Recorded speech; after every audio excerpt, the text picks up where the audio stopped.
por favor, va a ser difícil de admitirlos porque es incómodo, ¿no? Para los que ya están acá presentes, volver a salir. Entonces, por favor, vamos a dar 3 minutos más para que se adhieran a la reunión e iniciamos, por favor. Ya, muchas gracias. Inicio, por favor. ¿Me pueden confirmar si se ve la pantalla compartida? Gracias. Muy bien, les agradezco. Bueno, entonces, vamos a dar inicio, por favor, a las patologías respiratorias, ¿no? Es el tema que vamos a desarrollar el día de hoy. Como habrán visto estos días que ya estamos entrando, ¿no?, a una época más fría del año, prácticamente las IRAs, que son infecciones respiratorias agudas, están aumentando en nuestro medio, sobre todo en ancianos y en niños, ¿no? Entonces, nosotros como médicos debemos priorizar básicamente. ¿Se me escucha bien el audio, jóvenes? ¿El volumen del audio? Sí, doctor. Muy bien, gracias. Sí, para evitar alguna interrupción. Bueno, entonces, como les decía, por estas épocas aumenta, ¿no?, el número de casos con IRA y complicaciones como neumonía, ¿no? Entonces, es importante para nosotros como médicos el de saber abordar las patologías respiratorias. La primera consulta que siempre te va a venir es una guaguita, ¿no?, de 6 meses, 1 año, 2 años, 3 años, preescolar, escolar, con un cuadro respiratorio agudo, ¿verdad? O un anciano que viene por un EPOC, o un anciano que viene por un problema de enfisema, bronquiectasias, o un paciente de 60 años con cáncer de pulmón. Entonces, para nosotros es importante saber abordar todo lo que son las patologías, principalmente respiratorias. Entonces, dicho esto, por favor, jóvenes, es importante el que nosotros sepamos todo lo que es las causas, los desencadenantes, la clínica, la etiopatogenia, el desarrollo de la enfermedad como tal. Muy bien, entonces, al final de la clase, por favor, me pueden hacer las preguntas para poder responderlas, ¿no? Entonces, vamos a dar inicio. Entonces, para hablar de pulmón, vamos a ver primero que el pulmón, entonces, tiene, ¿no?, el pulmón derecho y el pulmón izquierdo, ¿verdad?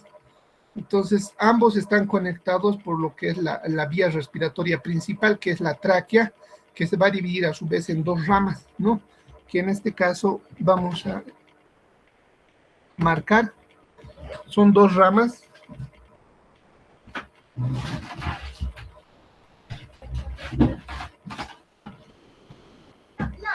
Son 2 ramas, ¿no? El bronquio principal derecho y el bronquio principal izquierdo, ¿verdad? El bronquio principal derecho generalmente es más gruesa y más corta, a diferencia del izquierdo, que es más delgada y más larga, ¿no? El derecho generalmente es vertical, en cambio el izquierdo es oblicuo, ¿no? Entonces, por eso de la importancia, por la patología que va a desarrollar, principalmente las patologías con neumonía y las patologías por broncoaspiración, ¿no? Entonces, generalmente el más afectado va a ser el pulmón derecho. Bueno, entonces, vamos a ver que el pulmón derecho también va a tener 3 lóbulos, ¿no? El lóbulo superior, el lóbulo medio, el lóbulo inferior. Y el pulmón izquierdo va a tener prácticamente 2 lóbulos, el superior y el inferior, ¿verdad? Entonces, bueno, esta es la conformación anatómica importante, ¿no? Es el órgano más grande que ocupa el mediastino y que prácticamente la importancia, sobre todo por los procesos inflamatorios, infecciosos, ¿no?, en los derrames y en el enfisema, o un neumotórax por tensión, ¿no?, cuando se rompe las costillas, cuando hay un accidente, entonces libera espacio o aire en el espacio pleural y lógicamente entonces va a haber un neumotórax, que es una urgencia quirúrgica. Bueno, vamos a hablar un poco de microscopía. Entonces, vamos a hablar primero de las vías respiratorias. Un bronquio está tapizado por un epitelio cilíndrico pseudoestratificado, ¿no? En medio de estas células cilíndricas pseudoestratificadas vamos a tener unas células llamadas células caliciformes, que van a tener la función de en el epitelio bronquial tenemos abundante cantidad de moco. Esto sirve para que se adhieran las partículas que vamos a respirar y lógicamente a través de estos cilios, ¿no? Los que están viendo en el puntero son los cilios, ¿verdad? Entonces a través de estos cilios van a ir eliminando el tapón mucoso o la mucosa que ya tiene partículas, ¿no? Es por eso que luego acá por debajo tenemos nervios, ¿no? Esos filetes nerviosos se van a estimular para un broncoespasmo, pero también los cilios se van a mover en dirección para que se vaya eliminando estos mocos, ¿no? Con partículas. Entonces, por eso es el reflejo de la tos. La tos no es más que un reflejo, y este reflejo va a ayudar a eliminar partículas, va a ayudar a eliminar bacterias descompuestas, procesos inflamatorios que lógicamente tienen que eliminarse de las vías respiratorias. Entonces, la tos no es la enfermedad, la tos es un reflejo, ¿no? Entonces, cuando nosotros vemos a un niño con tos, es que tiene activo las vías respiratorias, entonces tiene que eliminar las partículas y también las bacterias descompuestas, ¿no? Bueno, entonces, el problema es cuando se inhibe la tos, porque a veces hay médicos que dan no medicamentos para evitar la tos, entonces, ¿qué pasa? No pueden eliminar las partículas y lógicamente puede formarse abscesos, puede formarse bronquiectasias y se puede complicar el paciente.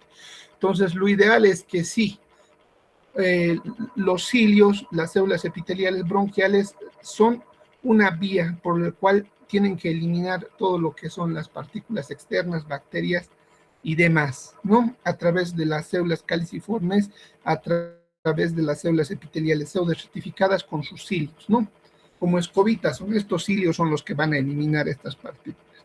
Bueno, por debajo entonces tenemos una membrana basal. Esta membrana basal entonces es una membrana que va a limitar prácticamente el epitelio con la lámina propia, ¿no? Y en la lámina propia vamos a tener tejido conjuntivo laxo con pequeños vasos o capilares dilatados, ¿no? Luego tenemos un epitelio mucoso, el cual va a tener la función de igual producir abundante cantidad de moco, ¿no? Y un músculo esquelético que más adelante vamos a ver cuando veamos asma bronquial.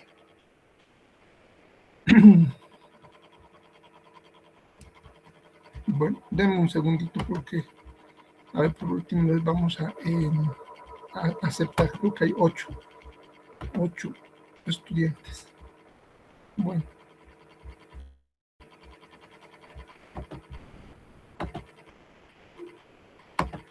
Bueno, entonces, jóvenes, vamos a ver un poco de cerca lo que es el epitelio bronquial. Entonces, en el epitelio bronquial vamos a ver un epitelio pseudoestratificado, ¿verdad? Que tiene sus cilios en la superficie apical, ¿no? Estos cilios tienen forma de escobilla, ¿no?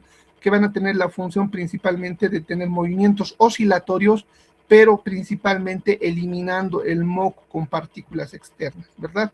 Y es por eso que en esto ayuda el reflejo de la tos en eliminar esas partículas, ¿no? Con tapones, con mucosa principalmente. Acá por debajo estamos viendo la membrana basal o la lámina basal, que está engrosada y alinizada, ¿no? Que es el que limita principalmente el epitelio. Y por debajo tenemos entonces la lámina basal, que va a tener un tejido conjuntivo laxo con pequeños vasitos, ¿no? Vámonos ahora a un corte histológico del pulmón como tal, del pulmón, el parénquima pulmonar.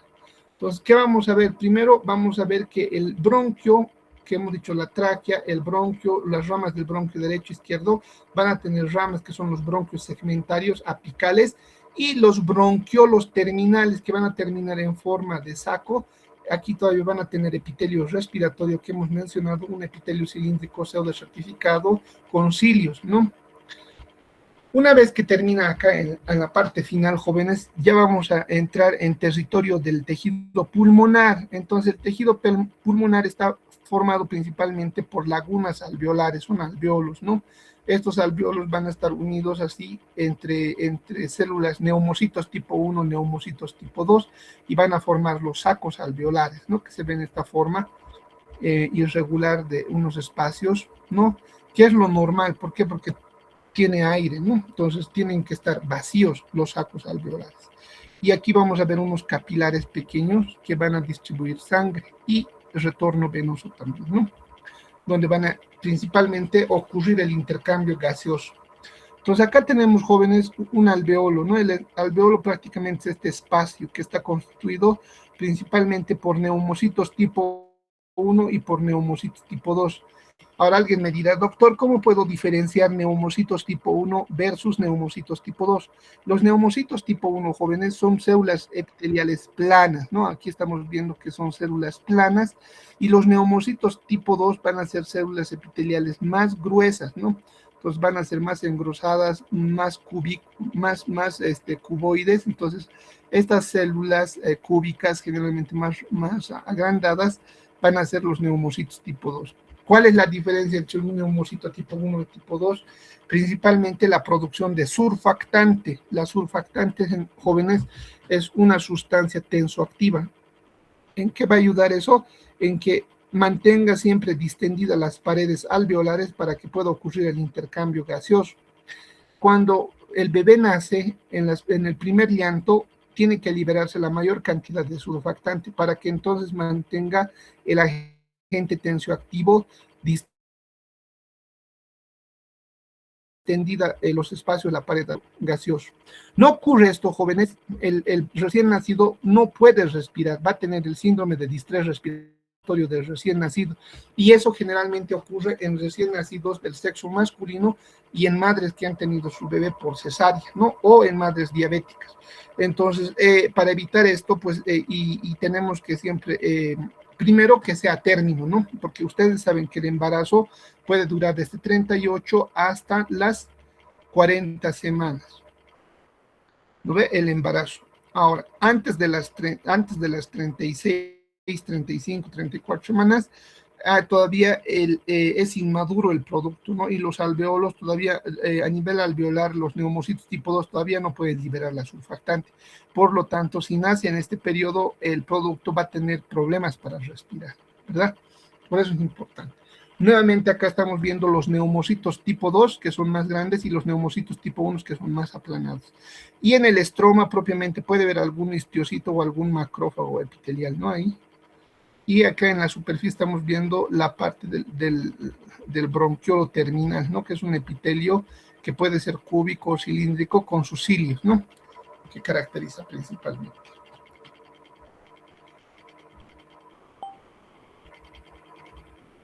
Bueno, haciendo un esquema que lo tienen también en el Robbins, aquí vamos a ver un corte histológico del alveolo. Entonces, el alveolo, jóvenes, prácticamente está constituido, primero, de un epitelio plano, ¿no? Este epitelio plano va a estar constituido de dos células. Por un lado, va a estar los neumocitos tipo 1, que son células epiteliales planas, y los neumocitos tipo 2, que son células más agrandadas, que van a tener la función de producir surfactante. El intersticio va a ser un tejido laxo fino, y van a tener lógicamente células intersticiales que pueden ser macrófagos, que van a estar ahí presentes ante la presencia de virus, bacterias o partículas, ¿no? Y capilares, ¿no? Estos capilares van a traer sangre desoxigenada y luego les van a remitir lógicamente sangre oxigenada a través del capilar venoso. Muy bien, dicho esto, entonces entendemos mejor lo que es la estructura histopatológica alveolar, bronquiolo alveolar terminal, ¿no? La unidad respiratoria. Entonces, vamos a hablar primero de enfermedades congénitas del pulmón, esas patologías que ya vienen de nacimiento, ¿no? Del producto.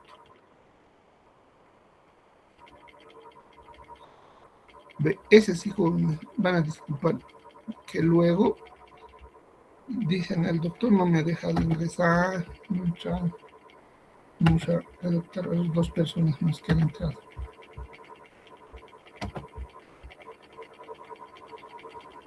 Pero es incómodo realmente, jóvenes, cuando se atrasa.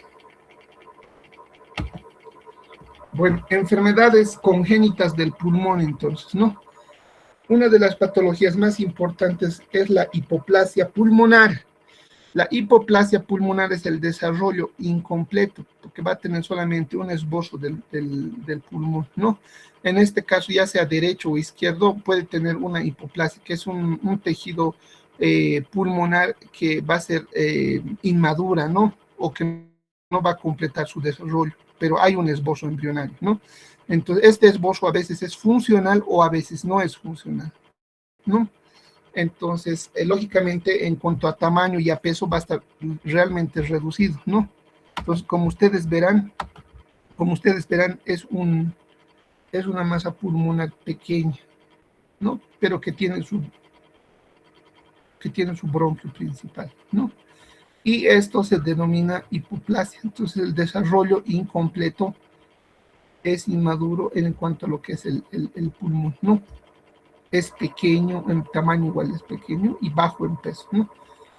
Y esto puede tener una causa que es el oligodramio, ¿no? Entonces, para eso, lógicamente, o también alguna hernia diafragmática, ¿no? Que ha comprimido el pulmón y ha dejado pequeño, o el mal desarrollo del tejido pulmonar en este caso.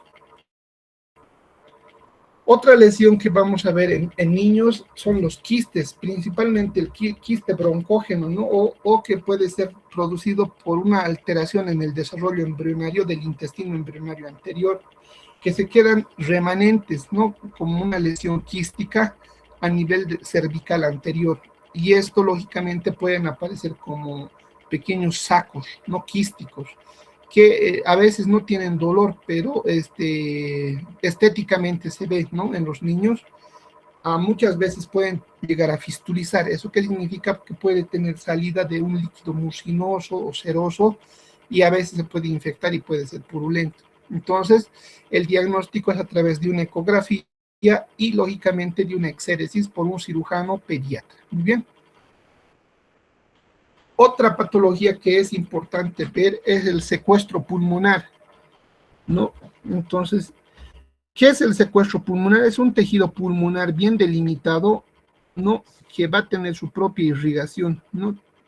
Pero que muchas veces lo confunden con una neoplasia o un tumor maligno o benigno, ¿no?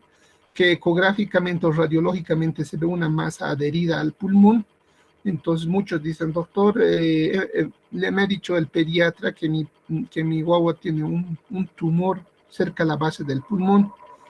Cuando le hacen biopsia, nosotros histológicamente vemos tejido pulmonar normal, pero está separado del pulmón, ¿no?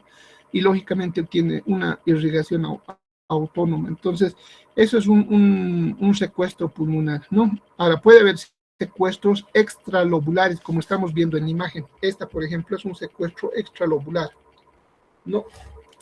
Muchas veces no tienen ni siquiera síntomas, ¿no? Es más el hallazgo que pueden encontrar una radiografía, una tomografía.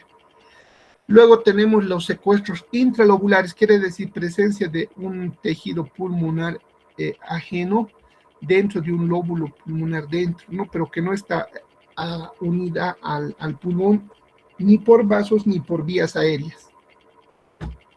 Otra de las causas que suelen traer a estos niños también son infecciones repetitivas, ¿no? Cuando tienen conexión por vía aérea y lógicamente pueden dar bronquiectasias o infecciones respiratorias al repetitivas.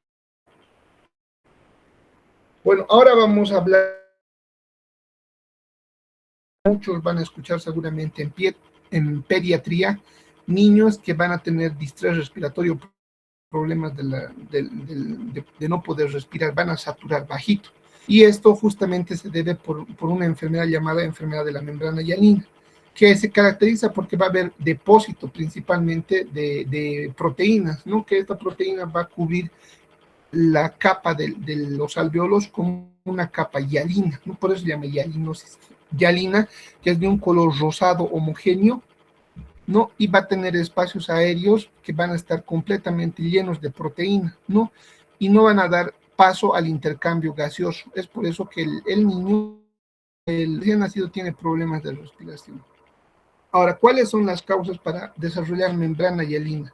Ya les dije, puede ser una madre que ha tenido el bebé por cesárea y que la han tenido que sedar, ¿no? Entonces, o puede ser un producto que ha tenido un traumatismo cráneoencefálico, ¿no? Fetal o durante el parto. saben que hay partos distóxicos donde van a tener problemas en la salida de la cabeza y muchas veces, bueno, antes sobre todo usaban forceps, ¿no? Que es un material para poder extraer al producto y esto hace de que haya un trauma, ¿no? Craneal. Entonces, eso también puede ocasionar daño a nivel alveolar, ¿no? Y entonces tener un aumento de la liberación de las proteínas a nivel vascular, a nivel de los alveolos, entonces se llena de proteínas y es difícil la respiración, ¿no? Otra de las causas es la aspiración de sangre o líquido amniótico, entonces el producto que llegan a ser, si no se aspira correctamente y a veces incluso pueden tener sufrimiento fetal intraútero y pueden llegar a aspirar, ¿no? El meconio o líquido amniótico. Entonces eso igual puede producir enfermedad de la membrana hialina. Y otro, la hipoxia, ¿no? Intraútero. Entonces, eso quiere decir que ha habido un desprendimiento de la placenta y el producto entra en hipoxia, sufrimiento fetal agudo se llama, ¿no? O también puede haber anudamiento de cordón umbilical alrededor del cuello del producto. Entonces, hay sufrimiento fetal, baja la frecuencia cardíaca fetal y hay que entrar a cesárea para sacar al producto, ¿no? ¿Por qué? Porque tiene doble circular o triple circular y eso no deja descender, no deja que se produzca el parto normal, ¿no? Bueno. Y otra de las causas, que es la principal, la más importante, es que sea prematuro, o sea, que no esté todavía a tiempo de nacer. Eso puede ser 34 semanas, 35 semanas, 36 semanas, ¿no? Entonces, si ustedes tienen una embarazada que está entrando a trabajo de parto o ya ha empezado con pródromos de trabajo de parto, lo importante es que maduren el pulmón del producto. ¿Y eso cómo se madura? ¿Cómo se madura? Con corticoide, principalmente se usa betametasona, ¿no? Esto va a ayudar a que madure el pulmón del producto y que los neumocitos tipo 2 puedan sintetizar lo que es la surfactante, ¿no? De tal forma que si se produce el parto 2 semanas o 3 semanas después, el producto pueda ser maduro y pueda respirar sin problemas, ¿no? Entonces, las características también importantes para que entonces se produzca membrana hialina, que puede ser pregunta de examen, es que el producto sea de sexo masculino, o sea varón, puede tener problemas respiratorios, ¿no? Diabetes materna o nacidos bajo cesárea. Entonces, todos estos tres factores son importantes para que desarrolle enfermedad de la membrana hialina al recién nacido. Bueno, hasta ahí hemos hablado de las patologías que pueden presentarse en un recién nacido, ¿no? Ahora vamos a hablar ya de patologías principalmente pulmonares que se puede observar. Una de las patologías importantes es la atelectasia. ¿Qué significa atelectasia? Es la expansión incompleta de los pulmones. ¿Cuáles pueden ser las causas? Pregunta de examen. 3 tipos, ¿no? Por reabsorción, por compresión y por contracción. ¿Qué significa reabsorción, doctor?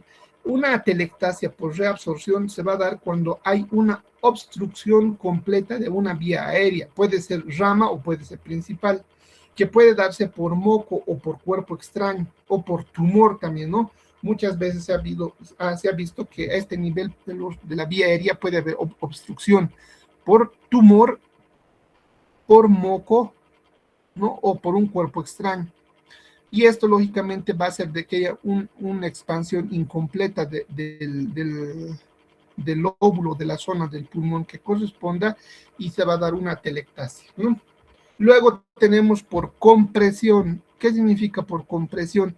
En que va a haber una masa que esté comprimiendo y se produzca atelectasia, o sea que el pulmón no se va a expandir completamente. ¿Por qué? Porque hay una masa ocupativa que no deja expandirse. Esta masa puede ser desde un derrame pleural, desde un tromboembolismo, o puede ser una neoplasia también, ¿no? Que obstruya y evite que se expanda el pulmón normalmente. Luego tenemos por contracción. ¿A qué significa contracción? Es porque el pulmón no llega a expandirse. ¿Por qué? Porque tiene cicatrices o fibrosis, ¿no? Esto va a evitar que el pulmón se expanda completamente. Entonces, estos casos hemos visto principalmente a pacientes que han tenido o se han complicado por COVID, ¿no? Entonces, ustedes saben que el COVID ha afectado casi al 60% de la población y al 40% de forma grave. Entonces, en esto particularmente ha afectado a nivel intersticial, ¿no? Y ha producido fibrosis o cicatrices, y eso lógicamente evita de que se expanda completamente el pulmón. Si antes un paciente saturaba 85 y ese paciente ahora con duras penas satura 70, ¿eso qué significa? Que tiene una atelectasia, ¿no? Por contracción, que significa que ha habido una secuela de cicatriz o fibrosis pulmonar, y eso evita de que se expanda el pulmón, ¿no? Entonces eso mucho ha afectado, sobre todo a atletas.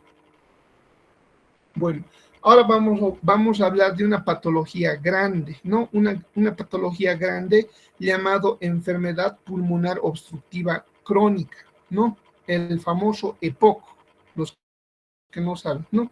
El EPOC entonces va a comprender varias patologías dentro. ¿Qué tienen en común todas las patologías del EPOC?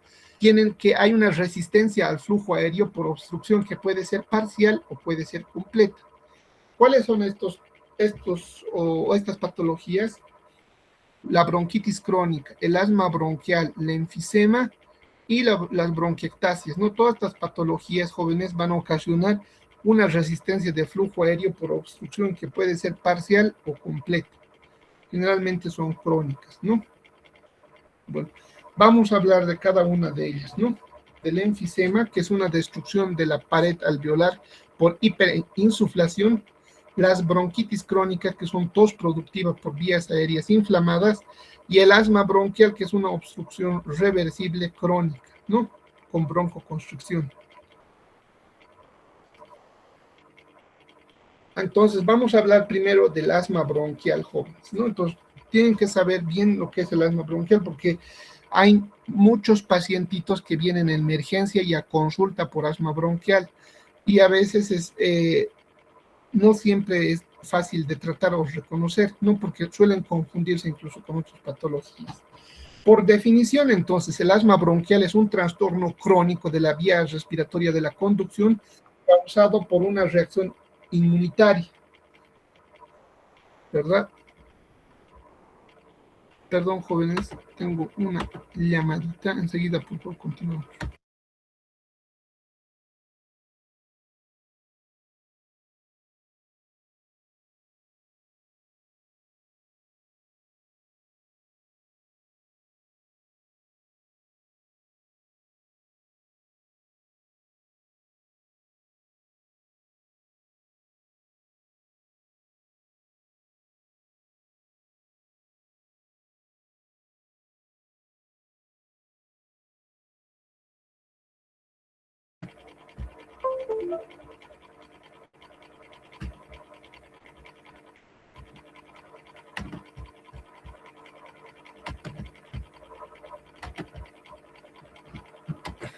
Muy bien, jóvenes, entonces continuamos.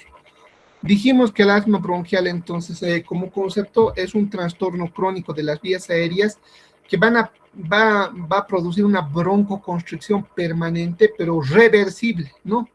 Episódica, además, que puede ser desencadenado por un estímulo, ¿no? Este estímulo puede ser exógeno, ¿no? Principalmente en pacientes atópicos, ¿no? Que pueden presentar reacción, por ejemplo, a polen, por ejemplo, de las flores, a la caspa de los animales, al polvo, ¿no? Son algunos de los desencadenantes que pueden desarrollar asma bronquial.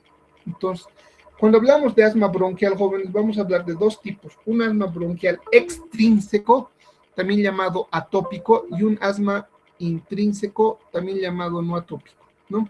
Entonces, el asma extrínseco atópico son pacientes alérgicos, ¿no? Que ya tienen esa predisposición. También tienen un antecedente familiar. Dentro de las hipersensibilidades de la inmunología vamos a indicar que este es de tipo 1, ¿no? Generalmente está mediado por la inmunoglobulina E, tiene antecedentes de desarrollo familiar, ya sea el abuelo, el papá, ¿no? Y es frecuente que desarrollen desde la niñez, y esto lógicamente va a estar desarrollado por alérgenos, llámese polvo, llámese polen, llámense cucarachas, pelos de animales, caspa de animal, epitelios, ¿no? Llamado también de animales o alimentos también. En cambio, el asma intrínseco no tiene el antecedente familiar, ¿verdad? No es atópico. No tiene una relación histórica familiar, principalmente. Se ve en adultos. Puede complicarse con bronquitis crónica o infecciones virales frecuentes, ¿no? A veces también tiene connotación de tipo laboral, cuando una persona tiene que trabajar, ¿no? En ambientes donde hay bastante polvo, mina, ¿no? O en nuestro caso, como en anatomía patológica, por ejemplo, nosotros trabajamos con reactivos que causa también o desarrolla asma, es el formol, ¿no? No sé si ustedes han entrado al anfiteatro. En el anfiteatro, en los sarcófagos, entonces tenemos los cadáveres, ¿no? Que están sumergidos en formol. Cuando les dicen saquen el cadáver, muchas veces estornudan, hay una tos frecuente, entonces es reactivo porque tiene una forma, en forma de gas el formol, ¿no? Entonces te irrita las vías aéreas. Hay personas que desarrollan asma a partir de eso, entonces imagínense estudiar patología y que desarrolles asma. Ha pasado, ¿no? Tengo un colega que, bueno, estaba estudiando anatomía patológica y ha hecho la residencia y la especialidad en patología, pero lo ha tenido que dejar porque ha desarrollado asma a partir de eso, ¿no? Entonces, un patólogo que tiene reacción alérgica o asma al formol, entonces no es esto, ¿no? No es compatible con la especialidad, porque todo el tiempo vamos a estar sometidos a estas sustancias, vamos a tener, ¿por qué? Porque todos los tejidos de biopsia se sumergen en formol, entonces todo el tiempo vamos a estar en contacto con formol. Puede irritar, sí, puede desarrollar rinitis también, pero ya a partir de ahí que se complique y sea un cuadro más severo, es mejor evitar el contacto, ¿no? Bueno, entonces vamos a hablar un poco de patogenia. No vamos a complicarnos, lo vamos a hacer de forma más fácil. Entonces, el primer contacto al principio, entonces, ¿qué va a pasar?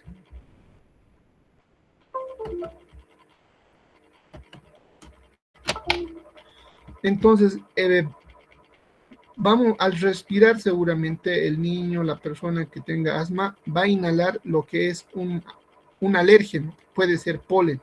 Este se va a unir con una célula que se encuentra en el epitelio bronquial llamado célula dendrítica.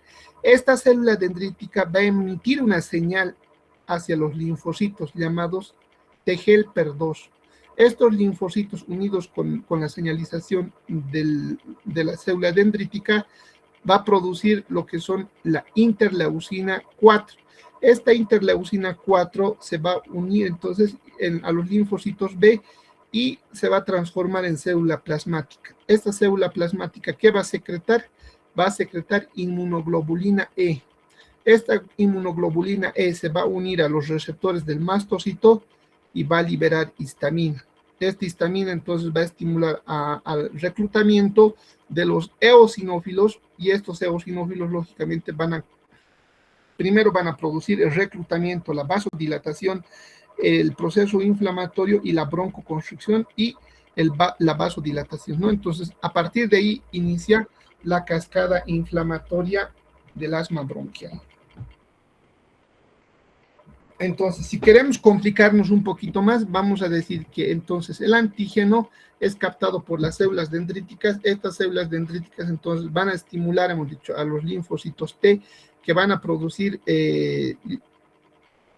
anticuerpo como la inmunoglobulina E, que se va a unir con el mastocito, va a liberar histamina, y esta histamina va a producir vasodilatación, mayor agregabilidad de los eosinófilos, pero también va a haber una quimiotaxis de las células polimorfonucleares, macrófagos y células plasmáticas, ¿no? Además va a producir una broncoconstricción a través del estímulo del nervio aferente vagal, y con el tiempo, jóvenes, esto va a sufrir una hipertrofia muscular, ¿no? Lo propio, esta célula, este eosinófilo va a producir inmunoglobulina e interleucina y factor de necrosis tumoral alfa. Esto va a producir vasodilatación, mayor agregabilidad de los infiltrados inflamatorios, y va a producir una hiperplasia de las glándulas mucinosas, ¿no?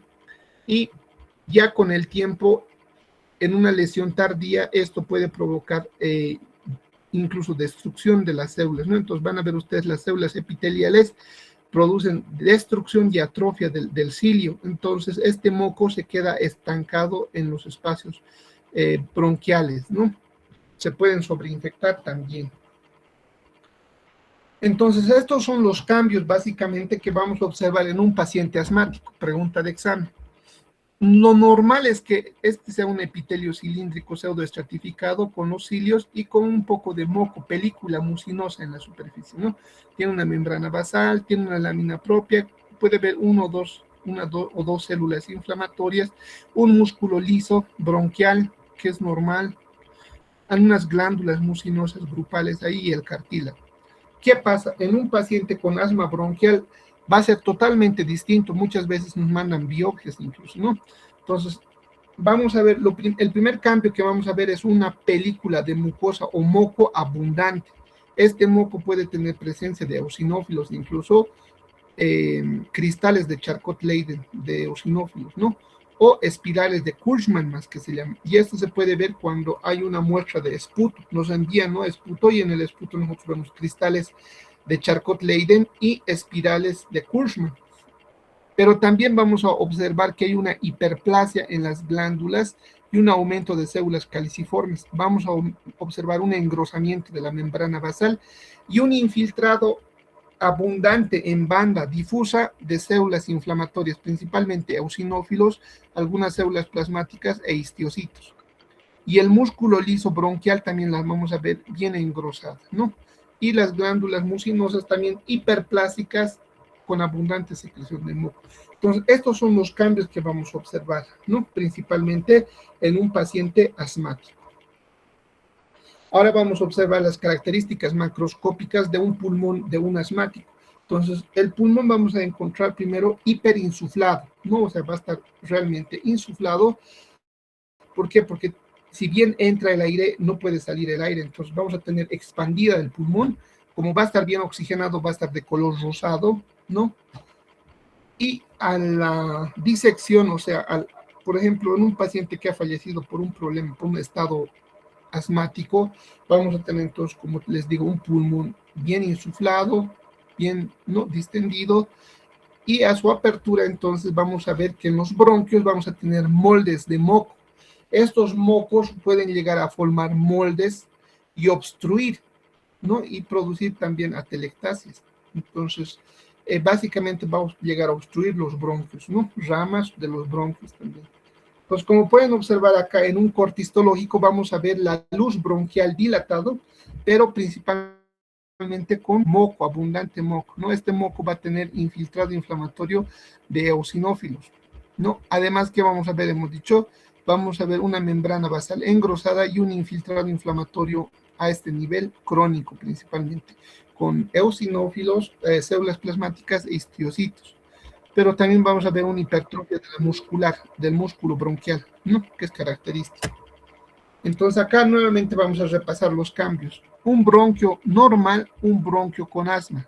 ¿Cuál es la diferencia? Principalmente la luz va a estar con abundante moco. Vamos a ver cristales de Charcot-Leyden, espirales de Kurzmaul. Vamos a ver células inflamatorias, principalmente eosinófilos, una lámina propia, una lámina basal engrosada y un infiltrado inflamatorio en la lámina propia densa. Y un músculo, este músculo que es el músculo bronquial hipertrófico e hiperplásico, ¿no? Entonces va a tener una broncoconstricción mantenida, sostenida, porque hay un estímulo vagal además, ¿no?, adrenérgico.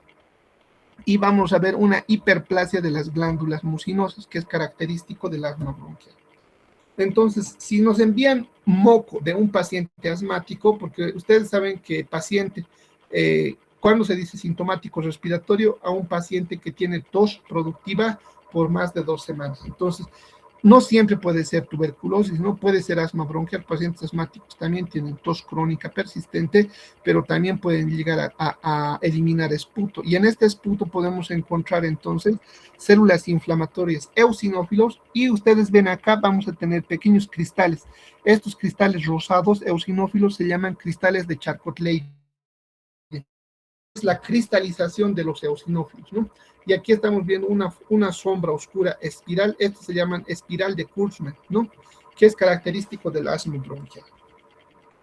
Entonces acá en la lámina propia vemos un infiltrado inflamatorio eosinófilo. ¿De cómo sé que es eosinófilo, doctor? Porque tienen dos núcleos, son bilobulados, y en el citoplasma tenemos un gránulo rojo, ¿no? Granular, que es característico de los eosinófilos abundantes. Ahora, una paciente o un paciente con asma bronquial, ¿qué síntomas tiene? ¿No? Primero va a sentir opresión torácica, luego va a sentir disnea, que puede ser a pequeños, medianos esfuerzos o grandes esfuerzos. Va a tener roncos y sibilancias, ¿no? Cuando auscultamos podemos escuchar esa sibilancia, ¿no? Y una tos productiva, con o sin esputo. Ahora, el cuadro más ominoso que puede ocasionar la muerte del paciente se llama estado asmático, ¿no? Un paciente que entra a emergencias con estado asmático tiene una saturación de oxígeno por debajo de 40 y es peligroso porque está cianótico además, ¿no? Entonces sí o sí tenemos que atender urgente. Entonces tiene una cianosis intensa y si no se revierte el cuadro, la paciente puede llegar a fallecer. Bueno, hasta acá hemos hablado de asma bronquial. Ahora vamos a hablar de bronquitis crónica. Bronquitis crónica, jóvenes, se define como un paciente que tiene tos durante 3 meses consecutivos por al menos 2 años. Y esto es pregunta de la residencia, por si acaso.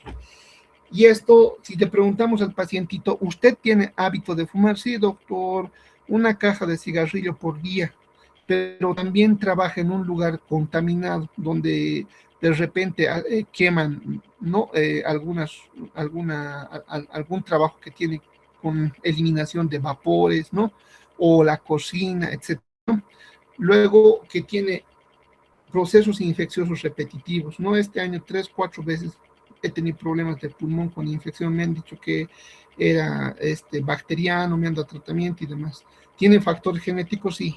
Le cuento que mi mamá y mi papá igual tenían ese problema, doctor. Cada vez iban, 2 veces al mes por lo menos iban a hacerse tratar el pulmón. Microscópicamente, ¿qué vamos a ver? Va a haber una hiperplasia de las glándulas mucinosas que se parece mucho al asma, pero no tiene células eosinofílicas, ¿no? Engrosamiento de la pared también y un infiltrado inflamatorio, pero aquí está la diferencia, predominantemente por linfocitos, no por eosinófilos. Histológicamente, ¿qué vamos a ver? Una bronquitis crónica, una hiperplasia de las glándulas, ¿no? Bronquiales, con abundante secreción de moco.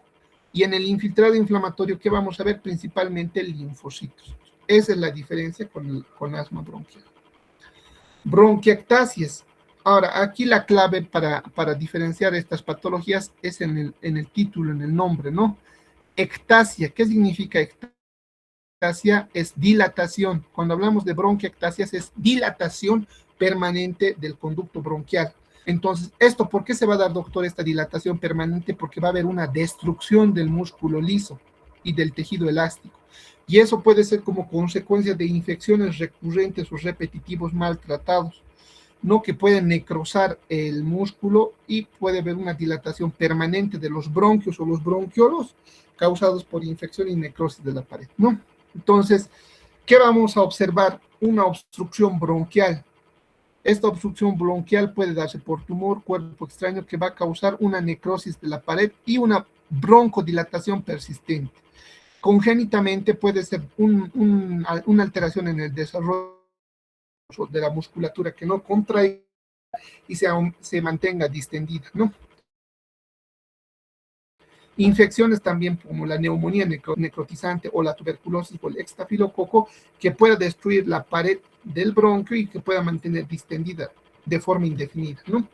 Entonces, cuando nosotros hacemos autopsia de un paciente que tenía bronquiectasia, vamos a observar que tienen bronquiolos terminales dilatados, ¿no? En forma de panal de abeja. Es característico. A esto se pueden asociar infecciones, sí. Puede haber abscesos, sí. Puede haber pus también.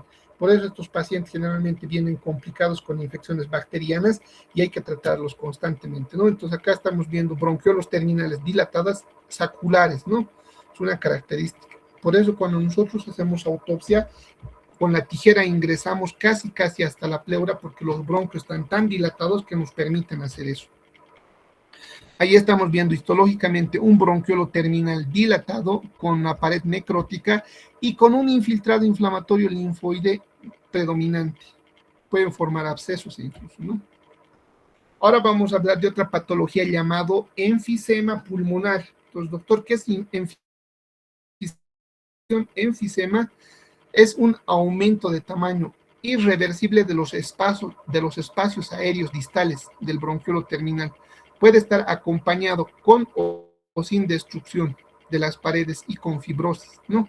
Entonces, la enfisema principalmente, más que afectar a los bronquios, afecta al pulmón, ¿no? O sea, a los alveolos principalmente. Entonces, este enfisema pulmonar puede ser centrolobular, panacinar, paraceptal e irregular. Pregunta de examen. De cada una de estas puede entrar una pregunta, por si acaso, joven. Entonces, cuando hablamos un enfisema acinar distal o paraceptal, quiere decir que está periféricamente y está cerca a la pleura, ¿no? Cuando decimos panacinar, su nombre dice pan, que significa todos, entonces afecta a todos los alveolos difusamente, ¿no? Y esto se debe al defecto de una enzima llamado antitripsina 1, ¿no? Alfa-antitripsina. Luego tenemos el otro que es el acinar proximal, que son cerca a los acinos distales, pero intermedios, ¿no? Y se encuentran dilatados. Y el irregular, que no tiene un límite, no puede ser periférico o puede ser central prácticamente. Ahora vamos a hablar del enfisema centrolobular, que es una dilatación de los bronquiolos respiratorios que están localizados en la parte de los lóbulos superiores, ¿no? El panacinar generalmente se debe a una deficiencia congénita de la alfa-1 antitripsina, ¿no? Y el paraceptal hemos dicho que está más adherida hacia la pleura y puede desarrollar una pequeña dilatación que puede complicarse, sobre todo en jóvenes, ¿no? Cuando se rompe, puede causar un neumotórax. Y el irregular, que afecta generalmente, está asociado a cicatrices, a enfermedades neumónicos, tuberculosis o COVID, que han dejado cicatrices, pueden causar una enfisema irregular. Ahí estamos viendo un esquema donde estamos hablando del enfisema centrolobular, que está en la parte central y en la parte periférica, pero tomando a todo el alveolo, el enfisema panacinar, ¿no? Afecta prácticamente a todos los alveolos. Entonces, ¿cuáles son las causas del enfisema? Paciente con hábito tabáquico, ¿no? Fumar más de 2 cajetillas de cigarrillo al día. Deficiencia de la alfa-1 antitripsina, sobre todo en la panacinar, ¿no? Otros tipos de enfisema podemos ver por senilitud, o sea, por hiperinsuflación compensadora en pacientes que les gusta bucear en las profundidades, enfisema buloso que puede romper y puede causar neumotórax, y esto es peligroso, sobre todo puede ocasionar la muerte por un colapso pulmonar, ¿no? Y un enfisema intersticial que puede darse por procesos cicatrizales inflamatorios crónicos, tuberculosis, neumonía y COVID. Aquí estamos viendo un corte de un tejido pulmonar, ¿no? Vean la diferencia entre un centroacinar y un panacinar. Centroacinar son grupos de acinos alveolares que pueden estar dilatados permanentemente, ¿no? Pero esta imagen en panal de abeja podemos observar en un panacinar. ¿Por qué? Porque van a estar afectados prácticamente todos los alveolos, ¿no? Y al corte tiene esa imagen. Esto es un enfisema buloso. El enfisema buloso es un defecto que puede ser incluso congénito, donde vamos a tener dilatado en la periferia, ¿no? De la visceral, como un globo prácticamente, ¿no? Si esto llega a romperse por un trauma, un golpe o una caída, puede dar neumotórax, atención. Entonces esto es peligroso, tenemos que entrar a quirófano sí o sí, o hacer una costotomía. Ahí tenemos un enfisema paraceptal que hemos dicho que se puede producir en jóvenes y puede ser peligroso porque igual puede producir un neumotórax pequeño espontáneo, ¿no? Histológicamente, ¿qué vamos a ver? Para un enfisema vamos a ver la ruptura de los tabiques o de las paredes alveolares, ¿no? Esto nos van a dar imagen en palillo de tambor, que es característico de pacientes con enfisema pulmonar. Bueno, hasta aquí vamos a darnos un break de 5 minutos. Por favor, respiren, porque yo sé que es un tema ampuloso, ¿no? Entonces, vamos a ver acá un pequeño sketch, ¿no? Un paciente le dice: doctor, tengo un dolor que no me pasa de acá a acá. Dice, ¿qué puede ser? Dice, y el médico le dice: me parece que es un dolor pasajero. No. Bueno, jóvenes, entonces vamos a dar un break de 5 minutos, por favor, y continuamos. Ya estamos en la mitad de la teórica.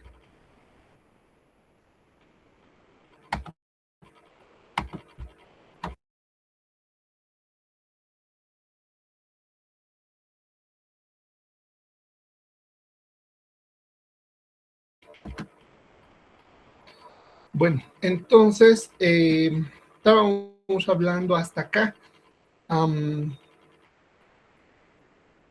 de los enfisemas, ¿no? Entonces, terminando ya lo que es enfisema, vamos a entrar a los procesos inflamatorios intersticiales por aspiración, ¿no? De polvos o minerales, llamados en conjunto neumoconiosis, ¿no? Entonces, ¿qué es la neumoconiosis? Es la enfermedad ambiental causada por inhalación de partículas, polvos minerales, ¿no? Como la antracosis, ¿no? O neumoconiosis de los trabajadores de carbón, ¿no? Que pueden llegar a complicarse con fibrosis progresiva. La asbestosis. El asbesto generalmente está ocasionado por materiales, ¿no? De construcción, principalmente las tejas, ¿no? De tejido plástico fibroso.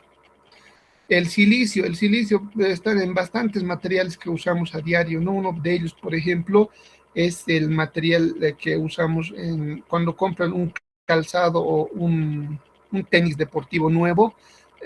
Adentro vienen, ¿no? Pequeñas bolsitas para evitar olores, entonces estos están llenos de silicio, son cristales irregulares, blanquecinos, transparentes, ¿no? Principal causa de antracosis, jóvenes, es la contaminación ambiental, ¿no? Por ejemplo, he hecho una foto, no sé si es de la ciudad o de la ceja, donde podemos observar que hay la contaminación ambiental principalmente por monóxido de carbón, ¿no? De las movilidades. Entonces, en un paciente citadino, o sea, que vive en la ciudad permanentemente, es seguro que su pulmón tiene antracosis, ¿no? Que es depósito de pigmento de carbón a nivel alveolar.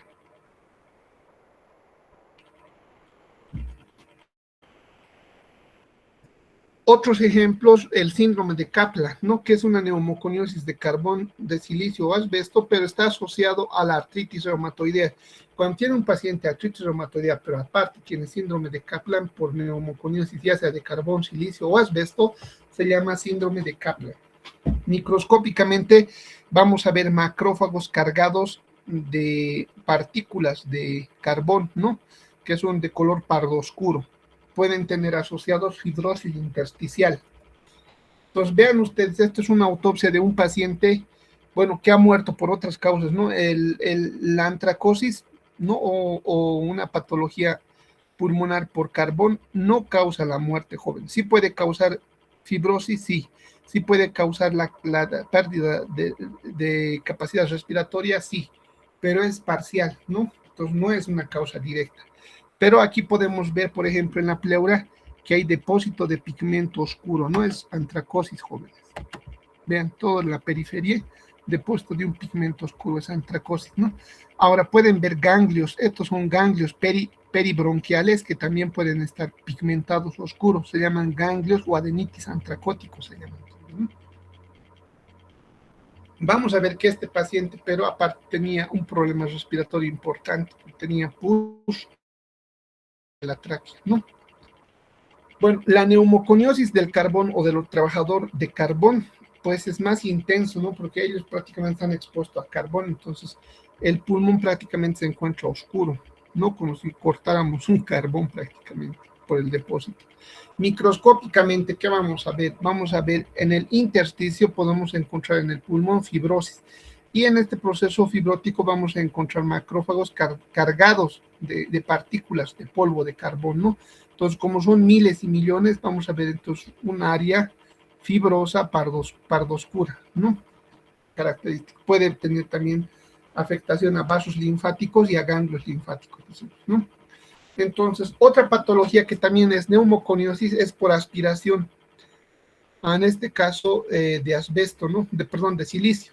Entonces, el silicio puede encontrarse también en trabajadores que trabajan en minas, ¿no? Intramina. Entonces, Ellos al aspirar pueden tener depósito de silicio a nivel de la pleura pulmonar o del parénquimo pulmonar. Característica microscópica fibrótica alrededor de las partículas con inflamación inflamatoria, con inflamación crónica granulomatosa, ¿no? Principalmente. Ahora vamos a ver otras enfermedades intersticiales difusas que pueden ocasionar también inflamatorios crónicos, neumopatías reactivas, ¿no? Que pueden ser de causa conocida o desconocida. De causa conocida, por ejemplo, puede haber reacción inflamatoria intersticial ambiental, ¿no? Por fármacos, medicamentos, radiación, síndrome de distrés respiratoria aguda, beriliosis, ¿no? De causa desconocida, las que no son habitualmente frecuentes pueden ser por fibrosis pulmonar idiopática, o sea que no tiene una causa definida. Síndrome de Gut-Pasteur, no por una reacción inflamatoria o de tipo inmunológico. Hemosiderosis o depósito de hierro a nivel pulmonar también puede ocasionar una enfermedad intersticial difusa. Sarcoidosis, una enfermedad inmunológica igual granulomatosa. O la granulomatosis de Wegener también puede ocasionar una enfermedad intersticial difusa, ¿no? Entonces, a todo este conjunto de enfermedades difusas también podemos denominarlo daño alveolar difuso también, ¿no? Intersticial alveolar difuso también. Y esta patología hemos visto frecuentemente en el COVID, en la pandemia, ¿no? Entonces, todos hemos enfermado de COVID, algunos más, otros menos, sobre todo a los jóvenes no les ha dado mucho la sintomatología, han pasado como un resfrío, ¿no? Pero a personas mayores a partir de los 40, 50 años, ha sido un poco más tórpido el cuadro, ¿no? Entonces ha ocasionado daño alveolar difuso, ha ocasionado fibrosis intersticial, ¿no? Ha habido también edema pulmonar importante, ha habido presencia de membranas hialinas eosinófilas que cubrían la pared alveolar, ¿no? Entonces, muy pocos se han dedicado a hacer estudio e investigación del COVID, ¿no? O sea, prácticamente en el COVID no sabíamos cómo tratar a los pacientes, ¿no? Porque no teníamos la experiencia necesaria para tratar a un paciente con COVID. ¿Por qué? Porque primero que causaba un proceso inflamatorio crónico, luego causaba una reacción inflamatoria en los vasos sanguíneos, luego causaba degeneración, ruptura de los vasos sanguíneos y había hemorragia y edema alveolar. Entonces prácticamente los alveolos se llenaban de líquido y evitaban que el paciente pueda respirar. Y era un virus intracelular, era difícil atacar, ¿no? Entonces, muchas veces nos hemos limitado solamente a dar oxígeno, ¿no? Pero eso era un alivio parcial, pero el tratamiento ha sido muy complicado en estos pacientes, ¿no? Y en algunos casos han ocasionado incluso trombosis, o sea, presencia de trombos en los vasos sanguíneos, ¿no? Que ha ocasionado muchas veces la muerte a nivel cardíaco o pulmonar. Entonces, podemos ver acá, jóvenes, una resonancia magnética, una tomografía, donde podemos observar al lado derecho un pulmón sano y al lado izquierdo podemos ver paciente post-COVID, ¿no? Donde podemos ver unas manchas densas, opalescentes, irregulares, que son focos de fibrosis del pulmón, ¿no? Entonces, ¿eso qué significa? Que el pulmón, por esta reacción fibrosa, no ha perdido prácticamente la capacidad, ¿no? Respiratoria normal. Ahora, ¿qué características histopatológicas se han visto en el COVID? En una fase activa se ha visto, por ejemplo, lo que les he dicho, ¿no? Aumento de la celularidad, presencia de macrófagos, linfocitos a nivel intersticial en la pared alveolar, pero aparte hemos visto vasodilatación, hemorragia y principalmente presencia de líquido y proteína densa a nivel de los espacios alveolares. Esto ha producido prácticamente la hipoxia, ¿no? Y muchos pacientes han fallecido en este periodo. Un edema agudo de pulmón han muerto, ¿no? Y en algunos pacientitos ya post-COVID hemos visto una presencia de hipercelularidad, una hiperplasia de los neumocitos tipo 2, tipo 1, macrófagos, y muchos han llegado a fibrosis, ¿no? Aquí, por ejemplo, podemos ver células fibróticas, cuerpos eosinófilos fibróticos, ¿no? Y edema principalmente, ¿no? Entonces, Todos estos han ocasionado la muerte del paciente y una reacción crónica granulomatosa con células gigantes. Entonces, vean ustedes, ¿no? El daño alveolar difuso con membranas hialinas en un paciente con COVID activo. Y focos, en este caso estamos hablando aquí ya de un paciente con bronconeumonía, ¿no? Que puede ser presencia de polimorfonucleares macrófagos en los espacios alveolares. Vean la diferencia, ¿no? De una neumonía versus un COVID. En un COVID no había bacteria, había virus y eran intracelulares, ¿no? Entonces, la defensa que teníamos atacaba hacia la pared, primero hemorragia y también edema. Y este edema se acumulaba en las paredes alveolares, haciendo difícil el intercambio gaseoso y muchas veces comprometía la vida del paciente, ¿no? La fibrosis. Entonces, esto es, por ejemplo, una secuela post-COVID, ¿no? Entonces, podemos ver que todo el tejido pulmonar ha sido reemplazado por un tejido cicatrizal, fibroso, ¿no? Entonces, aquí pierde ya la capacidad funcional el pulmón, ¿no? Y muchos han tenido una secuela parecida. Entonces, el COVID, ¿no? SARS-CoV-2 COVID ha ocasionado todos estos cambios pulmonares. Entre otras neumonitis intersticiales podemos ver, por ejemplo, de hipersensibilidad. Cuando hablamos de hipersensibilidad va a ser causada por la inhalación de sustancias no antigénicas y que pueden causar una reacción inflamatoria granulomatosa con histiocitos y células gigantes multinucleadas, ¿no? Estos histiocitos son células de Langerhans, ¿no? De la piel, que van a estar incluidas en el intersticio del pulmón. Una característica que van a tener estos, van a tener una forma de raqueta y en su citoplasma van a tener unos gránulos rojizos punteados llamados gránulos de Birbeck, característico de la neumonitis alérgica, ¿no? Eosinofílica. Luego tenemos una neumonitis necrosante, o también llamado hemorrágica, también llamado de Gut-Pasteur, ¿no? Que se asocia muchas veces a una glomerulonefritis. Va a tener una reacción inflamatoria autoinmune por linfocitos que van a dañar la pared y van a causar una hemorragia difusa, ¿no? Luego tenemos una neumonitis intersticial crónica producida por la sarcoidosis o enfermedad de Boeck. Son gránulos no caseificados, no es tuberculosis, por eso podemos ver granulomas, pero el que veamos granulomas en pulmón no siempre es tuberculosis. En este caso es sarcoidosis, ¿no? Es un proceso inflamatorio crónico idiopático causado por una reactivación de las histiocíticas que van a causar granulomas de células gigantes, ¿no? Estas células gigantes histológicamente se pueden caracterizar por el hallazgo de dos cuerpos, ¿no? Los cuerpos de Schaumann y los cuerpos asteroides. Acá estamos viendo, ¿no? Los cuerpos asteroides, que son la inclusión estrellada en células gigantes, ¿no? Estos se llaman cuerpos asteroides. Y los cuerpos de Schaumann son inclusiones intracitoplasmáticas en los histiocitos que pueden coalescer, calcificarse, ¿no? Entonces, característicamente, cuerpos de Schaumann. Si encontramos cuerpos de Schaumann y cuerpos asteroides en un granuloma dentro del pulmón, estamos hablando entonces de sarcoidosis. Pregunta de examen. Las infecciones pulmonares pueden ser agudas o crónicas, pueden ser bacterianas o virales. La neumonía es una infección bacteriana principalmente que afecta sobre todo a grupos extremos de la vida, a niños o ancianos principalmente, ¿no? Lógicamente a personas adultas también. Clasificación histopatológica puede ser una neumonía lobar cuando afecta solamente a un lóbulo, bronconeumonía cuando afecta no solamente al parénquima pulmonar, sino también al conducto, al bronquio, ¿no? Y podemos tener presencia de pus a nivel de los bronquios. Neumonía intersticial es una neumonía que no tiene esputo, más bien tiene un proceso inflamatorio intersticial a nivel de los tabiques alveolares, que generalmente suele relacionarse con procesos virales.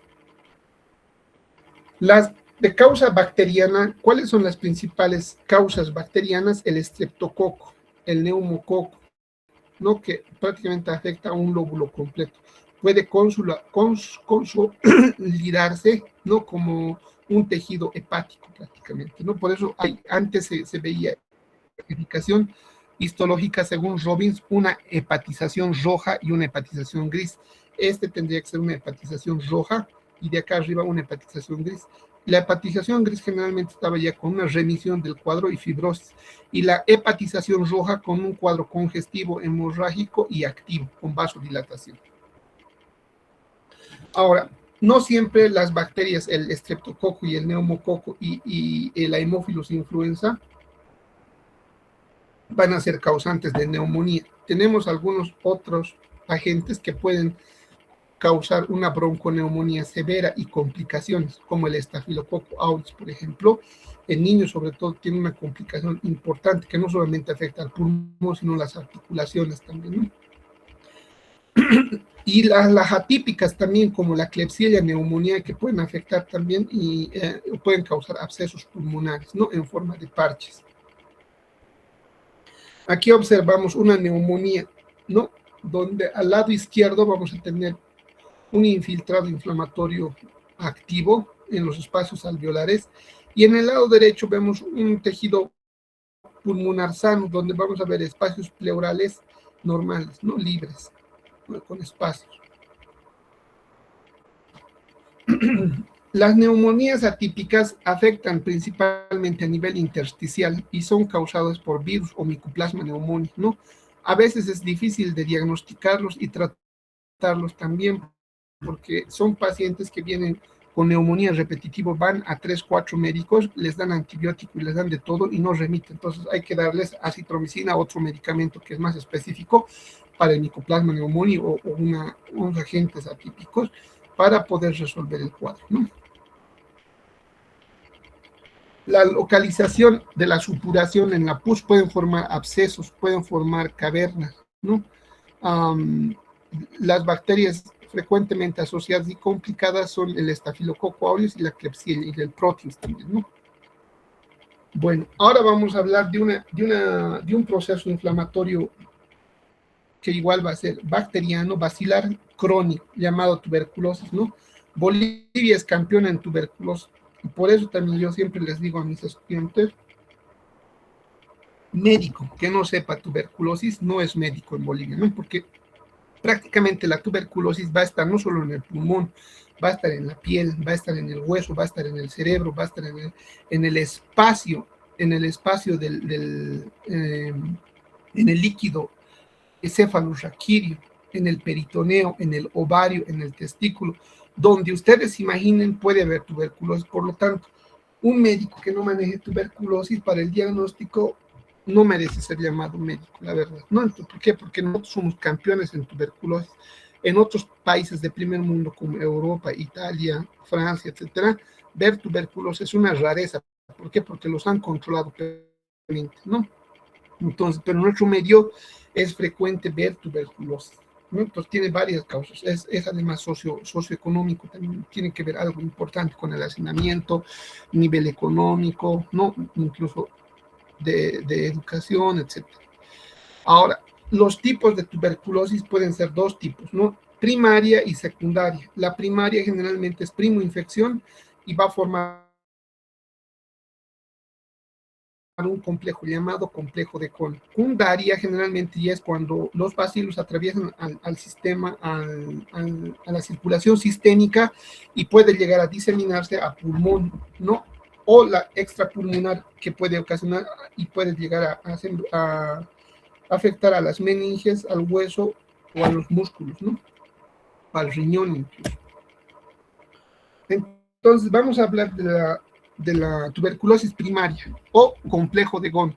¿Qué vamos a ver en el complejo de Kohn? Generalmente está muy cerca a una lesión parenquimatosa periférica o subpleural, ganglio linfático afectado. Ese ganglio linfático afectado, jóvenes, puede llegar a calcificarse, que es peribronquial, ¿no? Principalmente. Y una lesión que se encuentra cerca de la pleura.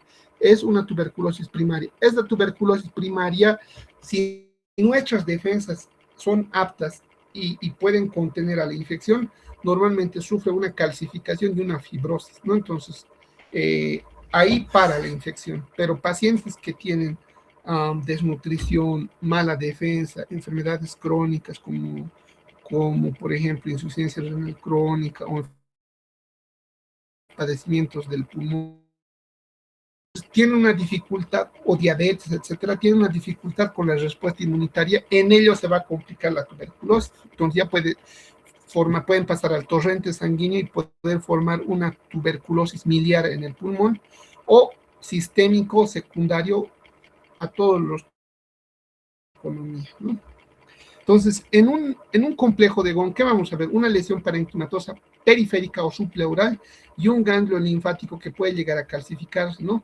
Y este complejo se puede observar igual radiológicamente. Entonces, en la tuberculosis, jóvenes, desde el punto de vista histológico, va a haber la formación de granulomas. Por eso hace rato les decía, la sarcoidosis se parece a la tuberculosis igual, pero la tuberculosis tiene otra característica que es una necrosis central, ¿no? Que no siempre se puede ver. El hecho de que no tenga necrosis central en el pulmón no significa que descarte tuberculosis, sino tiene que hacerse una coloración especial que es con Ziehl-Neelsen, ¿no? ¿Para qué? Para ver los bacilos. Entonces, acá podemos observar, estos son los bacilos, ¿no? Estos bacilos tienen forma de bastoncillos y con esa coloración de Ziehl-Neelsen se puede ver una coloración fucsia, ¿no? Rojiza, bien intensa. ¿Y dónde van a estar ubicados estos bacilos? En el citoplasma de los histiocitos, ¿no? O células epitelioides principalmente. Entonces, microscópicamente el granuloma está formado porque una necrosis central, luego rodeado por células o histiocitos epitelioides. Entre estas células epitelioides se van a fusionar y van a formar células gigantes multinucleadas tipo Langhans. Doctor, ¿de cómo sé que estas células gigantes tipo Langhans? Porque sus núcleos se van a alinear en forma de herradura. ¿Conocen la herradura del caballo que se pone en las patas, ¿no? Del caballo? Entonces, esa forma tiene estas células gigantes tipo Langhans, ¿no? Luego van a tener un collarete de linfocitos por encima y periféricamente van a estar delimitados, fibroso, bien delimitado, fin. Este es el prototipo de tuberculosis, necrosis gaseosa central, células o macrófagos epitelioides y algunas células gigantes multinucleadas tipo Langhans en forma de herradura sus núcleos, ¿no? Y un tejido fibroso, un linfocitos que rodean en forma de collarete y un tejido fibroso limitante periféricamente, ¿no? Entonces, hasta ahí hemos visto tuberculosis. Jóvenes, por favor, pueden entrar a mi pregunta de examen. Y finalmente vamos a hablar del cáncer de pulmón o de las neoplasias pulmonares, ¿no? Que pueden ser benignas y malignas. Vamos a abocarnos en este caso al cáncer de pulmón, ¿no? Estos son uno de las fotografías de los famosos que han muerto o han padecido cáncer de pulmón, ¿no? Estamos viendo a Cantinflas, al creador de Walt Disney, a un actor mexicano, ¿no? La otra actora de novelas mexicana, y a la bruja del 71, Angelina Fernández, ¿no? Que igual la mayoría de estas pacientes femeninas tienen antecedentes de consumo de tabaco, ¿no? En nuestro medio no es frecuente el consumo de tabaco en mujeres, en varones sí, pero en otros países jóvenes de Centroamérica es bien frecuente que las mujeres fumen, ¿no? De 2 cajetillas de cigarrillo al día. Entonces eso tiene que ver con el padecimiento del desarrollo de cáncer de pulmón, ¿no? Entonces, ¿qué es el cáncer de pulmón? Es una neoplasia epitelial maligno que se origina principalmente en vías respiratorias o a nivel del parénquima pulmonar. Su afectación entre la cuarta y la séptima década de la vida. Los factores que pueden desencadenar son el consumo de cigarrillo, riesgos industriales que estén expuestos a asbestos, níquel, cromo, ¿no? O contaminación atmosférica principalmente, factores genéticos que el padre, el abuelo haya muerto con cáncer de pulmón, y las cicatrices e infecciones crónicas recurrentes también pueden desarrollar, ¿no? Entonces, para el diagnóstico de cáncer de pulmón tenemos varias técnicas. Uno de ellos es el examen citológico del esputo seriado. Por eso les dije, paciente que tiene tos crónica persistente, lo primero que tenemos que sospechar es tuberculosis. Lo segundo puede ser asma bronquial. Y lo tercero, menos frecuente, puede ser cáncer, pero puede ser cáncer, jóvenes. De hecho, el cáncer ha subido alarmantemente en nuestro medio actualmente, ¿no? Entonces, hay que descartar pacientes de 55, 60, 70 años con tos crónica que ha aumentado, entonces sospecha de cáncer. Además, tienes síntomas constitucionales, pérdida de peso, caquexia, anorexia, ¿no? Entonces, todo eso te dan como resultado un cáncer pulmonar. Otro estudio también es la broncoscopía, ¿no? Acá estamos viendo esta técnica llamada broncoscopía. Se usa el fibrobroncoscopio, por donde se introduce, es un tubo delgado, flexible, con cámara, donde llega a nivel de los bronquios principales, y a este nivel toma biopsia, ¿no? Por arrancamiento, pedacitos, para observar al microscopio y ver si este tumor o esa masa es cáncer o no es cáncer, ¿no? Luego tenemos citología aspirativa, con aguja fina también se puede puncionar, sobre todo cuando son periféricos, ¿no? Cuando hay una masa periférica, se puede llegar a puncionar guiados ecográficamente y aspirar el tumor, ¿no? O biopsia incisional o excisional, eso también se puede realizar en quirófano, ¿no? Paciente bajo anestesia y sedación, se abre una costotomía, se libera el espacio a nivel del pulmón y se toma una biopsia directa del tumor, ¿no? Entonces, ¿cuál es la clínica de un paciente con cáncer? Tos persistente, pérdida de peso, dolor torácico, disnea, ¿no? Además, esto puede tener diseminación linfática, también hematógena y ganglios regionales infartados, ¿no?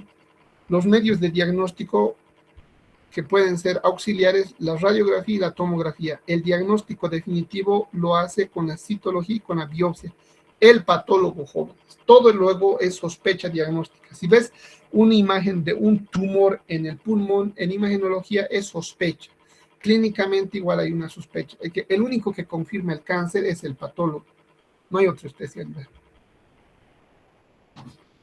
Entonces, en cuanto a los tipos de cáncer, jóvenes, son varios, ¿no? El cáncer, por ejemplo, los más frecuentes, que siempre les repito a mis estudiantes, que se memoricen, porque son los dos tipos de cáncer más frecuentes de pulmón, son el carcinoma epidermoide, que es central, luego les explico por qué es central, y el adenocarcinoma de pulmón, que es periférico, también les explico luego por qué con una imagen.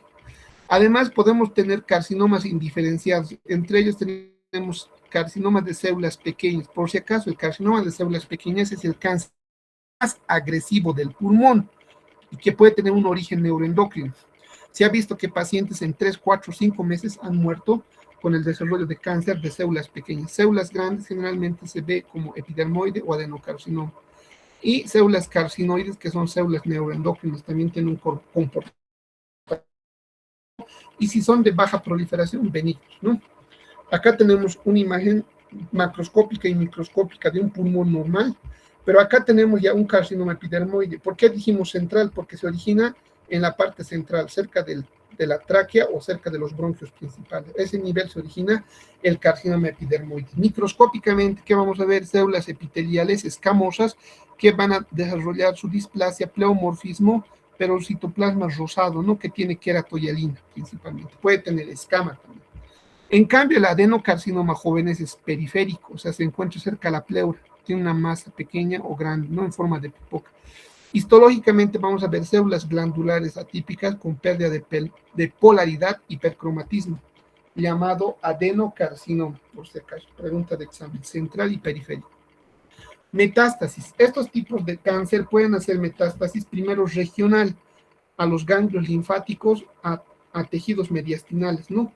También a regiones, ganglios linfáticos supraclaviculares, y también se pueden hacer metástasis a glándula suprarrenal. Hemos visto varios tipos de cáncer de pulmón que han hecho metástasis a glándula suprarrenal. Otros, que sería hígado, cerebro, a la glándula suprarrenal y al hígado, principalmente, ¿no? Ahí estamos viendo, ¿qué tipo de cáncer será? Si son glándulas atípicas, son adenocarcinomas. Cuando son un tumor que produce unas escamas o unos arremolinados de queratohialino, generalmente son carcinomas escamosos, ¿no? Pero incluso son células pequeñitas, ven oscuras, se parecen linfocitos, pero son células epiteliales pequeñas. Es un cáncer de células pequeñas agresivo, ¿no?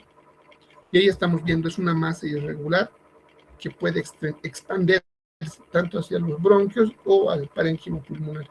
Y ahí estamos viendo un carcinoma escamoso cerca del bronquio. ¿Por qué hemos dicho escamoso? Porque va a producir en su citoplasma material de queratohialina, que es un material filamentosa de escamas, ¿no? Que va a producir concéntricamente carcinoma escamoso. Y finalmente vamos a hablar del mesotelioma. Por si acaso, OMA hemos dicho benigno, pero en este caso hay excepciones. El mesotelioma es una de las excepciones, es una neoplasia epitelial maligna derivada de las células mesoteliales, se llama mesotelioma. Generalmente es por contacto de asbesto o por alguna lesión o antecedente genética, ¿no? Entonces, macroscópicamente, ¿qué vamos a ver, jóvenes? Macroscópicamente vamos a ver una pleura engrosada que puede tener infiltración a pulmón, pero tiene, ¿no?, alrededor del pulmón una capa, una pleura engrosada, fibrosada, ¿no? ¿Y por qué está desarrollada? Por células mesoteliales atípicas, ¿no? ¿Se puede hacer diagnóstico por inmunistoquímica? Sí, porque se puede confundir con un cáncer escamoso o metástasis de otros órganos, porque hay metástasis, por ejemplo, de cáncer de mama, que puede hacer metástasis a pleura también. Entonces, ¿qué vamos a pedir? Mesotelín. El mesotelín marca células mesoteliales positivas, ¿no? PAN-CK podemos pedir, citoqueratina, y también podemos pedir EMA de las membranas epiteliales positivas, ¿no? Entonces estamos confirmando que es una neoplasia maligna derivada de células mesoteliales llamados mesotelioma. Bien, muy bien, jóvenes, entonces les agradezco por su tiempo, por haber atendido. Quisiera preguntarles también para ver si han atendido. No sé si tienen, por favor, antes alguna pregunta. Con gusto les voy a responder.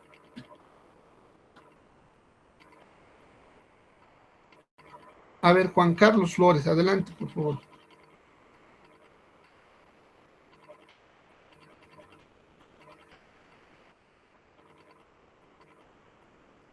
Troche Maldonado, Alejandro.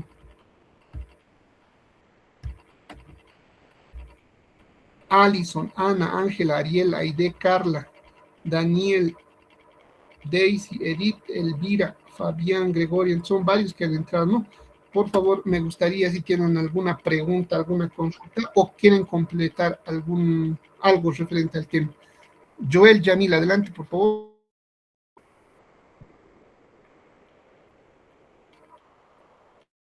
Le escucho, su micrófono de repente no está habilitado, por favor. Adelante.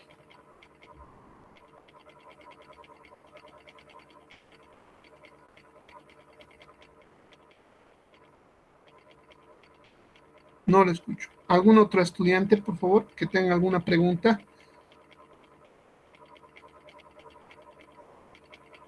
Jóvenes.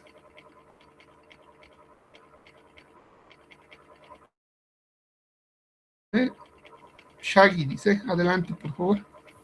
Hola, doctor. Soy Leonel, sino que pasa algo con mi cuenta. Le quería preguntar, Sí, doctor. sí, adelante. Le quería preguntar, doctor, si me podría repetir un poco sobre eso que mencionó sobre la tuberculosis. Sobre... Dosis primaria, va a haber una infección que va a afectar principalmente, que va a ser el ingreso, ¿no? O sea, en realidad el tipo de contagio de la tuberculosis es a través de la vía aérea, ¿no? Por las gotitas de Blücher que ustedes conocen. Entonces, estas gotitas al ingresar al espacio aéreo, generalmente porque estos bacilos son aéreos, entonces van a ir hacia lo que es el lóbulo superior, cerca hacia lo que es los espacios pleurales, ¿no? A ese nivel entonces van a desarrollar un proceso infeccioso y el cuerpo, como tiene linfocitos, va a iniciar un proceso, va a tratar de aislarlos, cerrándolos en un tejido fibroso, ¿no? Muchas veces cuando el individuo es inmunocompetente los aísla, pero en pacientes que sufren inmunodepresión o disminución de la inmunidad puede reactivarse este proceso, ¿no? Ahora, ¿cuándo se dice complejo de Ghon? Cuando hay un proceso infeccioso a nivel del ápex, ¿no? En el lóbulo superior, cerca a la pleura. Y además tiene ganglio linfático peribronquial que puede llegar a calcificarse, ¿no? Radiológicamente se puede ver eso, también se llama complejo de Ghon. Pero si nuestra inmunidad no es capaz de contener a este proceso, los bacilos pasan al torrente sanguíneo de las arterias y pasan a la circulación mayor, pueden volver a sembrarse en el pulmón. En este caso se llama tuberculosis miliar, ¿no? Son varias lesiones en miga de pan, por eso se llama tuberculosis miliar a nivel pulmonar. Y también pueden ser extrapulmonares, entonces puede llegar a diseminarse a nivel del riñón, ¿no? De la vejiga, incluso de los ovarios, del testículo, ¿no? De la piel incluso, o atravesar hacia la barrera hematoencefálica y tener tuberculoma, a nivel del cerebro, como los tuberculomas, que alguna vez han operado también, ¿no? Se han confundido con un cáncer de sistema nervioso central, pero había sido una tuberculosis que estaba a nivel de encéfalo, ¿no? Muy bien, jóvenes. No sé si tienen alguna pregunta o les he respondido la pregunta.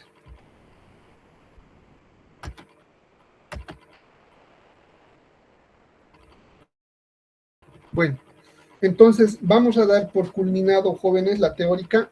Por favor, van a estudiar, a repasar, van a salir también las preguntas del examen de todo lo que hemos comentado. ¿Va? Muy bien, jóvenes, entonces les agradezco por su tiempo. Hasta una próxima oportunidad.